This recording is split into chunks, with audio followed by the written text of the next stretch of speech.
안녕하십니까? 저는 낙지 비빔밥이라고 합니다. 늘 그렇지만 최근 학창시절 자신에게 수위 높은 폭력을 쓴 가해자에게 복수하는 내용을 담은 더 글로리의 흥행과 정순신 사건 등 고위직 자녀들의 학교폭력 의혹, 유명 연예인과 방송인들에 대한 학교폭력 미투 운동으로 인해 학교폭력 이슈가 예전보다 더 크게 수면 위로 떠오른 건 알고 계실 것입니다. 여러분은 소년법의 흑점을 들먹이면서 학교폭력 가해 학생은 형사처벌을 내릴 수 있도록 소년법을 개정해야 한다. 학교폭력 사실이 밝혀지면 가해 학생은 무조건 퇴학시켜야 한다는 의견을 드러내거나 그중 빽이 있으신 분들은 삼촌 패키지처럼 피지컬이 좋은 성인 남성을 데려다 가해 학생에게 겁을 주는 방식으로 해결하기도 합니다. 저 역시 지금부터 19년 전인 초등학교 4학년 이후로 학교 다니던 시절 다른 학생들에게 심심찮게 욕설을 듣고 주먹이나 발기질을 얻어맞고 소위 장난삼아 저를 때리고 도망간 경우도 있었던 학교폭력 피해 당사자입니다. 그래서 학생인권 조례와 학교폭력 문제가 동시에 이슈였던 2011년 말 내지 2012년 초에는 현재 여러분 중 상당수가 가진 의견과 비슷하게 소년법을 폐지하여 학교폭력 가해 학생을 성인과 같은 수준의 형사처벌을 부과하는 데 찬성했던 바 있었습니다.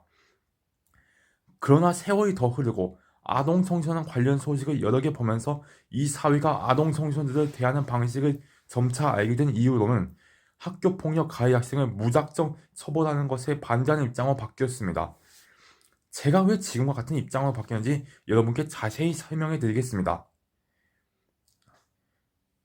우선 학생에게 폭력을 저지른 가해 학생이나 피해 학생이나 국가의 법에 의해 억지로 제도권 교육시설을 다니면서 교사와 학교의 관리 감독을 받고 있다는 점이 동일합니다.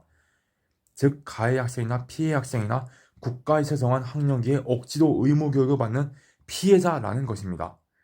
굳이 국가에서 운영하는 제도권 교육시설에 다니지 않아도 교과 지식과 사람들과의 관계를 배울 길은 널리고 널렸는데 여러분 중 10중 8구는 성인이 되기 전에는 학교에 반드시 나와야 한다라는 명제에 암묵적으로 동의하고 있었습니다. 아동 청소년들의 제도권 교육시설에 다니지 않고 도서관, 사설학원, 인터넷 강의, 블로그 활동 등을 통해 공부하는 것을 긍정적으로 받아들였다면 학교 폭력 피해를 입었거나 피해를 입을 위험에 놓인 학생들이 학교 대신 다른 공부 방법을 선택하면서 무서운 학교를 벗어날 수 있었을 것입니다. 그 다음으로 현재는 거의 사라졌지만 제가 성인이 되기 직전까지만 해도 교사들이 툭하면 학생들을 체벌한 사례가 비일비재했습니다. 여기서 짚고 넘어갈 점은 학생이 학생을 때리는 것과 교사가 학생을 때리는 것은 본질적으로 차원이 다르다는 것입니다. 전자는 위에서 말했듯 자신과 같이 교사와 학교의 관리 감독을 받는 입장에 있는 사람이 해를 입히는 것이고 후자는 자신을 직접 관리 감독하는 위치에 있는 사람이 해를 입히면서 권력을 행사하는 것이기 때문입니다. 저의 경우는 교사에게 맡기도 했고 학생에게 맡기도 했는데 교사에게 맞는 것보다는 차라리 학생에게 맞는 것이 더 나았습니다. 세 번째, 교사들을 비롯한 어른들의 태도가 일관적이지 않은 점이 문제의 핵심입니다. 현재도 그런지는 모르겠지만 몇 년 전까지만 해도 교사들은 평소에는 다른 사람을 때리거나 괴롭히는 짓을 하면 안 된다고 가르치면서 정작 실제로 누가 자기를 때렸다고 이럴 때에는 너도 잘못한 게 있구만 이라거나 그건 네가 스스로 해결해 라고 퇴짜를 놓는 경우가 많았습니다. 아니 남을 때리는 짓을 하지 말라면서 실제로 남을 때리는 사람을 말리려는 생각이 없네요? 이러면 피해 학생 입장에서는 믿었던 어른한테 배신을 당한 느낌이 들 수밖에 없습니다. 그렇다고 때리는 학생에게 다시 복수하고 하는데 재수 없게 어느 교사에게 발각되어서 벌을 받거나 학생부시에 끌려가는 경우도 있었습니다.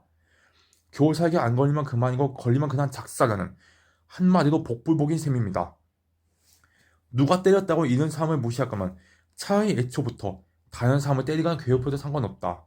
또는 친구가 너를 때려도 누구한테 이러지 말고 내 손을 해결하라 라고 가르치고 학생들이 서로 무슨 짓을 저지르든 교사들은 나와는 상관없는 일이라고 생각하며 완전히 방관을 하는 게 나았습니다.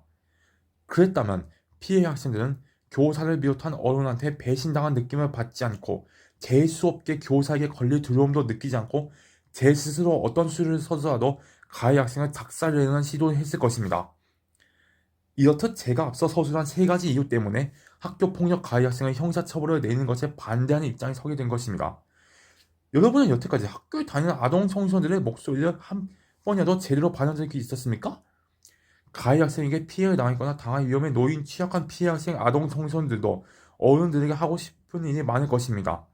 오히려 어른이신 여러분이 아동 청소년들에게 호되게 매를 맞고 굴복하셔야 합니다. 저도 현재는 서른을 바라보는 어른이지만 적어도 저희 또래들이 이제 막 학령기에 접어든 시점부터 학교 폭력과 교육제도 관련 문제를 크게 해결해야 했기 때문에 지금에서나마 이 말을 여러분께 전하는 것입니다.